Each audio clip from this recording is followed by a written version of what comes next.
নমস্কার আমার প্রিয় বন্ধুরা, আরও একটা নতুন ভিডিওতে সকলকে স্বাগত জানাই।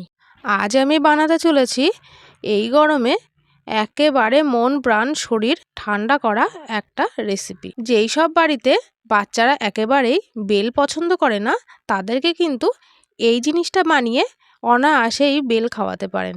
এটা বানিয়ে তাদেরকে খেতে দিলে তারা কিন্তু মজা করে খেয়ে নেবে, আর একবারের জন্যেও বুঝতে পারবে না যে এটা বেল দিয়ে বানানো। তাহলে বন্ধুরা বানানো শুরু করা যাক। প্রথমে আমি একটা বেল নিয়ে নিয়েছিলাম। বেলটা ফাটিয়ে তার থেকে শাঁস বার করে নিয়ে ছাঁকনি দিয়ে ছেঁকে বেলের পাল্পটা আলাদা করে নিয়েছি। আর এখন একটা বাটির মধ্যে বেলের পাল্পটা কিছুটা পরিমাণে নিয়ে আমি এর মধ্যে 3 চামচ পরিমাণে চিনি দিয়ে দিয়েছি, আর সামান্য পরিমাণে একটু বিট নুন দিয়ে দিয়েছি।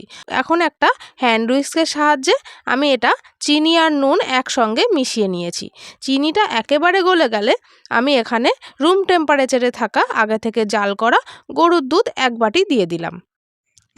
আপনারা চাইলে কিন্তু দোকান থেকে প্যাকেট দুধ বা মিল্ক পাউডার এখানে ব্যবহার করতে পারেন। মিল্ক পাউডার ব্যবহার করলে আপনারা উষ্ণ গরম জলে গুলে এখানে ব্যবহার করবেন। এখন দুধটা পুরোপুরি মিশিয়ে নেওয়া হয়ে গেছে। এখন আমি একটা আইসক্রিম মোল্ড নিয়ে নিয়েছি। আপনাদের কাছে যেমন শেপের আইসক্রিম মোল্ড থাকে তেমন শেপের আপনারা বানিয়ে নিতে পারেন, বা যে আমরা চায়ের কাপ থেকে ছোট ছোট কাগজের সেইগুলোতেও কিন্তু আপনারা এগুলো একই রকমভাবে ঢেলে রেডি করে নিতে পারেন। যে আইসক্রিম মোল্ডেই বানাতে হবে তেমন কিন্তু কিছু নয়। আইসক্রিম মোল্ডে পুরো মিশ্রণটা আমি ঢেলে নিয়েছি, আর এখন আমি একে একে এর ঢাকনাগুলো বন্ধ করে দিচ্ছি।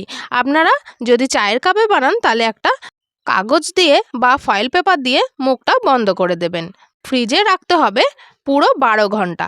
12 ঘন্টা পর আমি মোলটা বাইরে বার করে নিয়ে চলে আসলাম, আর দেখুন কত সুন্দরভাবে জমে গেছে, একেবারেই শক্ত হয়ে গেছে। এখন আমি আস্তে আস্তে এভাবে নাড়িয়ে নাড়িয়ে বার করে নিচ্ছি। যদি আপনাদের মোল্ড থেকে বার করতে অসুবিধা হয় তাহলে 15 থেকে 20 সেকেন্ডের মতো নর্মাল টেম্পারেচারের জলে ডুবিয়ে নিলেই খুব সহজেই মোল্ড আউট হয়ে যাবে। আর দেখুন বন্ধুরা, খুব সহজেই মোল্ড আউট হয়ে গেছে, আর আমি একে একে সবগুলো প্লেটে সাজিয়ে নিচ্ছি।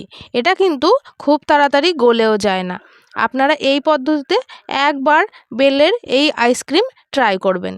একবার বাড়িতে বানিয়ে খেয়ে দেখলে আপনারা বুঝতেই পারবেন যে কতটা টেস্টি হয়েছিল। আপনারা যদি এই আইসক্রিমের রেসিপিটি ফলো করে বাড়িতে আইসক্রিম বানান তাহলে কেমন হয়েছে অবশ্যই একটি কমেন্ট করে জানাতে ভুলবেন না।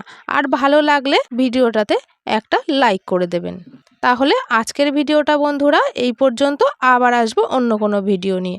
ততক্ষণ ভালো থাকবেন। ধন্যবাদ।